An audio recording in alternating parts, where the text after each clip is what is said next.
Hi everyone, আজকে আমরা আরো তিনটি কারেকশন নিয়ে কথা বলবো।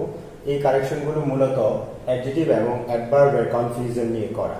তো চলো আর দেরি না করে আমরা আমাদের মূল আলোচনায় চলে যাই। প্রথম যে কারেকশনটি সেটি হচ্ছে Tony breathe heavy. Tony breathe heavy, এটা আসলে আমাদের জন্য আইডেন্টিফাই করা কঠিন যে এটা আসলে কারেক্ট অর ইনকারেক্ট, কিন্তু সত্যিকার অর্থে এটা একটা ইনকারেক্ট সেন্টেন্স।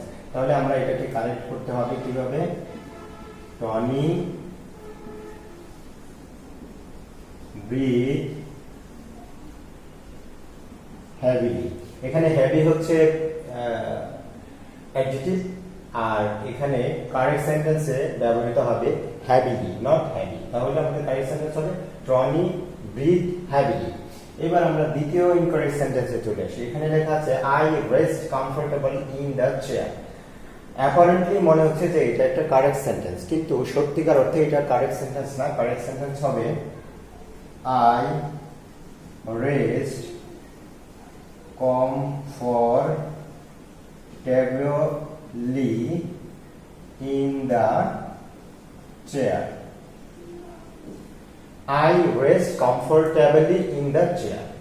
তাহলে আমাদের যে ইনকারেক্ট সেন্টেন্স ছিল সেটা ছিল I rest comfortably in the chair। Correct sentence হবে I rest comfortably in the chair। ওকে, কিন্তু অন্যভাবে যদি আমরা বলি I felt comfortable in the chair, তখন কিন্তু আবার ওটা কারেক্ট হবে।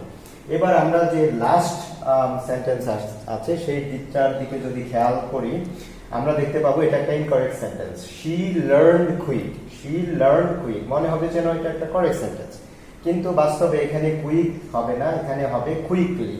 মানে এই অ্যাডজেক্টিভ এবং অ্যাডভার্বের মধ্যে একটা কনফিউশন আছে এখানে। তাহলে আমরা সঠিক যে সেন্টেন্সটা সেই সেন্টেন্সটা আমরা এখানে লিখব। শি লার্নড কুইক, এর পরিবর্তে লিখবো কুইকলি। তাহলে আমরা দেখতে পেলাম যে তিনটা সেন্টেন্সই আমরা কারেক্ট করে ফেলেছি। বন্ধুরা, অ্যাডজেক্টিভ এবং অ্যাডভার্ব নিয়ে যদি কোনো কনফিউশন থাকে তাহলে তোমরা আমার সাথেই থাকো। ইনশাল্লাহ সামনে আরো অনেক কিছু আসছে। We will definitely learn those confusions. Thank you.